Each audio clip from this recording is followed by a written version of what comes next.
हे जे सत्कर्म मनुष्य करतो त्यातून मनुष्य विविध वस्तूंचा, द्रव्याचा, संपत्तीचा, कर्माचा यज्ञ करतो अर्जुना.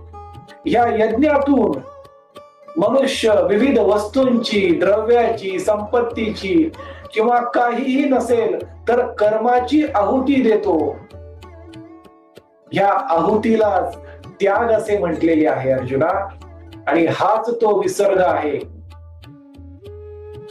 जो भगवंताला, या अस्तित्वाला म्हणजेच मला प्रसन्न करण्यासाठी, खुश करण्यासाठी मनुष्य करत असतो अर्जुना. या प्रत्येक भूतामध्ये, शरीरामध्ये, वस्तूमध्ये जो भूतभाव निर्माण करतो तो मी निर्माण करतो. आणि हे माझे कर्म आहे अर्जुना. प्रत्येक वस्तूत